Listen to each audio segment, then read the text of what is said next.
Internet. This is Sophia.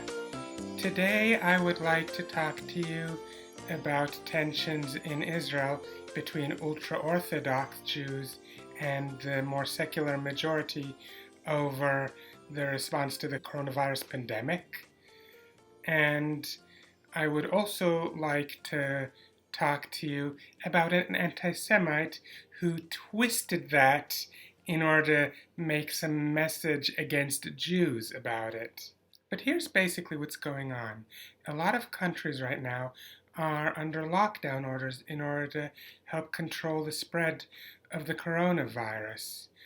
Unfortunately, this country, the United States, is one that is under no uniform lockdown order, but a lot of countries are taking this far more seriously, among them Israel. However, there is one population in Israel that is basically disregarding the lockdown order that is imposed for the good of everyone. That is the Haredim, which translates supposedly to God-fearing, which basically is the ultra-Orthodox Jewish population in Israel. There's an article about it in the New York Times. You can find a link to that article in the video description for this video on YouTube. As the article explains, there's a lot of factors behind why the Haredim are so disrespectful of these lockdown orders.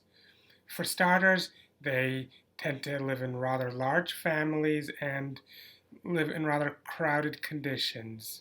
They also tend to be very distrustful of civil authorities, and they also tend to be very averse to electronic media that they see as the secular media.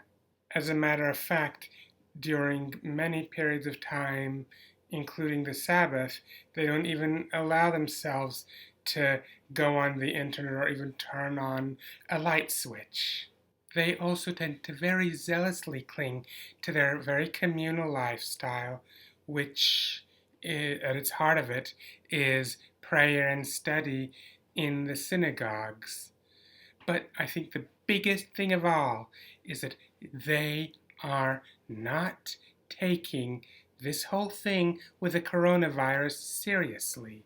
The article in the Times refers to this as ignorance of the health risks among religious leaders, but basically that's just a euphemism for the fact that they are not taking this seriously, because Israel's health officials have no doubt done enough to make sure that if they were taking this seriously, they'd have enough information to understand that they need to take this a bit more seriously and what they need to do in order to do their part. Avraham Rubinstein, the mayor of Bnei Brak, is being no help. He's making excuses for the religious leader. He's saying that the city's doing all they can, but one can't expect the religious to do their part to prevent more people from dying. He's even quoted as saying, "Do you know what it is to close a synagogue?"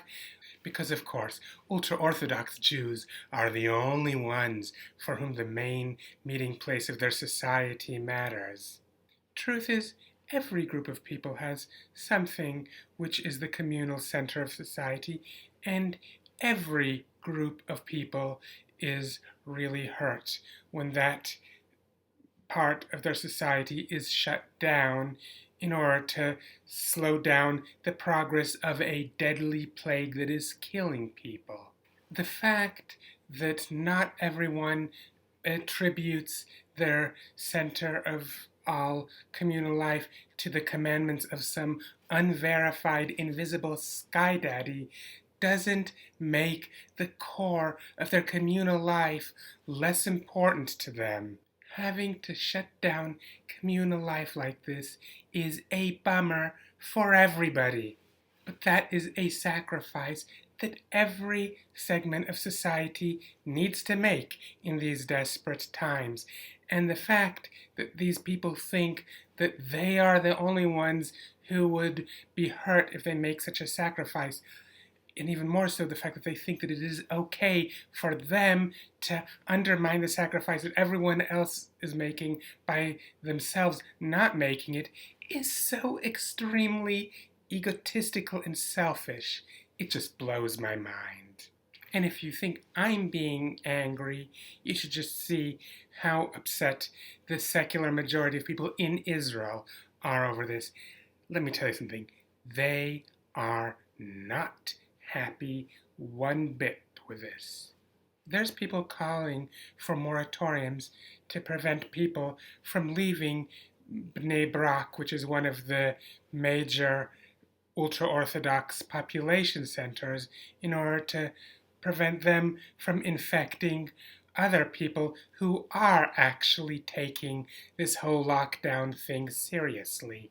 And these people have every right to be upset because controlling the spread of the coronavirus is something that requires participation and sacrifice from everyone. And when a certain segment of the population shirks their part in that effort because of belief in some unsubstantiable sky daddy, they put everybody's life in danger. Unsurprisingly, though, a high-profile anti-Semite has jumped onto this in order to twist it into one more of his anti-Semitic narratives. None but the infamous Rick Wiles. That's right, the same Rick Wiles who said that the effort to impeach Trump was a Jew coup. It's like he's speaking the language of the Jadoon from Doctor Who. Jew coup, Jew coup. There's a lot of articles that have been written about this. You can find in the video description area of this video on YouTube a link to the article about this in the Jewish Telegraph Agency.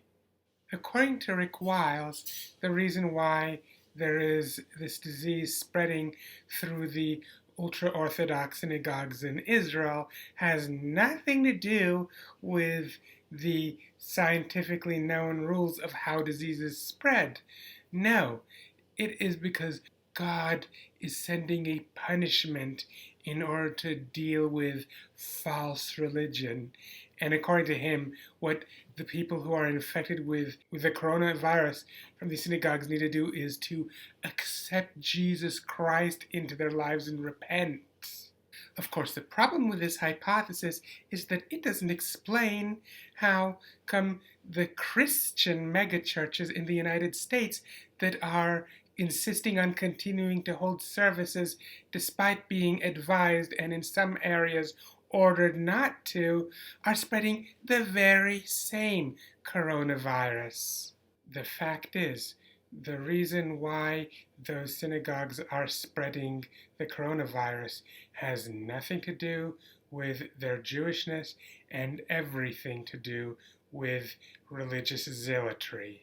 Religious fundamentalism all over the world is an immediate public health threat at times like these, and ultra-Orthodox Judaism is merely the form that religious fundamentalism happens to take in Israel. The plague being spread by Jewish synagogues in Israel is no different than the one being spread by Christian megachurches in the United States. The moral of the story is that controlling the spread of the coronavirus requires that everyone do their part, and it will not work if certain parts of the population are exempt from or allowed to ignore the restrictions, even if it is for the most deeply held of religious beliefs. We need everyone to do their part. No exceptions. Anyway, I hope that you enjoyed this video. Please hit the thumbs up button and subscribe to this channel. And hit the bell icon to increase the chance that you get notifications when I add videos to this channel in the future. And contribute to the discussion in the comment section below. Anyway, until next time, see ya!